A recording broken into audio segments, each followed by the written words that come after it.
ओम ऋषिभ्यो नमः। भारतवर्ष की यह पावन धरती, जिस पर हमारे ऋषियों और मुनियों ने कठोर तप किया, और हम सौभाग्यशाली हैं कि हमें धरोहर के रूप में अपना त्याग, अपना बलिदान और वह श्रेष्ठ साहित्य विश्व कल्याण के लिए देकर गए,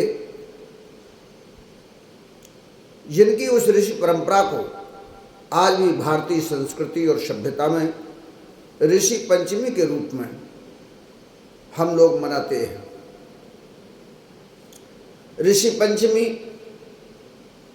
ऋषियों मुनियों की वह एक गाथा है, ऋषियों की साधना की वह स्मृति है, जिससे मानव में मानवता आती है,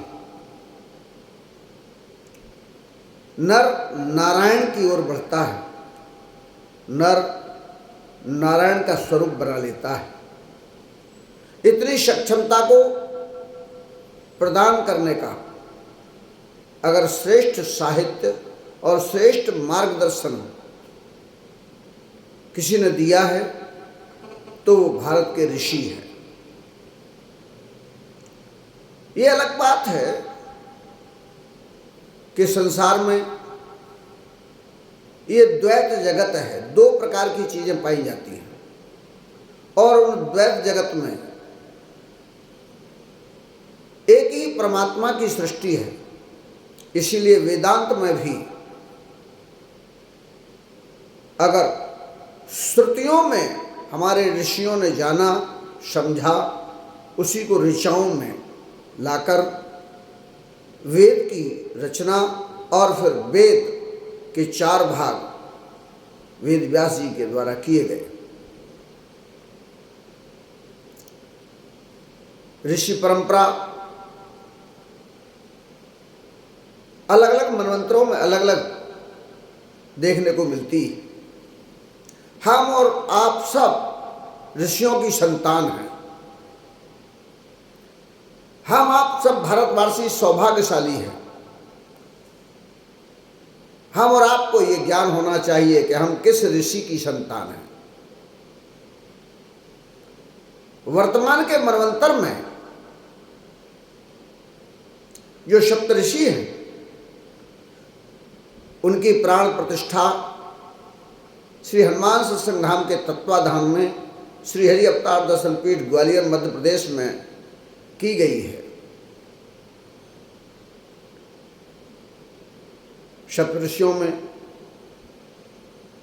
कश्यप जी, जिनकी दिति और अदिति 2 पत्नियां, एक से देवता और एक से दानव। देवता और दानव आचरण की भिन्नता है। जैसे एक ही परमात्मा से सब हैं, ऐसे ही हमारे एक ही ऋषि से देवता और दानव की उत्पत्ति केवल शक्ति स्वरूपा की भिन्नता मात्र से हो गई। ऋषि एक हैं, नारी अलग अलग।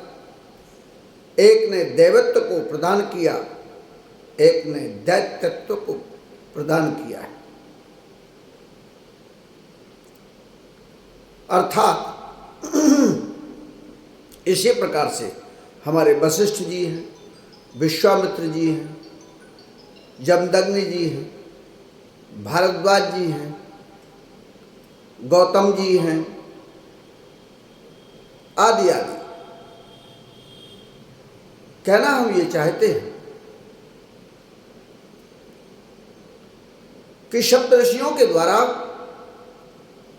जो त्याग किया गया, बलिदान किया गया, उसके माध्यम से भारतवर्ष की श्रेष्ठता है। भारतवर्ष विश्व गुरु की ओर अगर संपूर्ण अखंड भारत हुआ तो वह भी हमारे ऋषि ज्ञान का ही आधार है। ऋषियों के तप के माध्यम से भगवान का अवतार इस धरती पर हुआ है। ऋषियों को ज्ञान, भक्ति और वैराग्य की श्रेष्ठता से हमारे भगवान ने भी पूजा है। ऋषियों के द्वारा भारतीय सनातन संस्कृति, भारतीय सनातन धर्म, भारतीय सनातन साहित्य जो उपलब्ध कराया गया वह आज भी वंदनीय है। और उसकी कमी जैसे जैसे आती जा रही है लोगों में, वह सार्वभौमिकता, समन्वयवादी विचारधारा, सहिष्णुतावादी विचारधारा कमजोर होती जा रही है। एकांगी जीवन, स्वार्थी जीवन बढ़ता जा रहा है। आज परिवारों का टूटना, समाज का टूटना, भारतीय विखंडन होना, ये भारतीय सनातन ऋषियों की संस्कृति और सभ्यता की अवहेलना करना है। हम देखते हैं कि हमारी ऋषि परंपरा की अगर हम आज तुलना करें तो हमारा दुर्भाग्य होगा कि जो गृहस्थ जीवन के साथ हमारे ऋषि रहे, इसके बाद भी त्याग और बलिदान करते थे।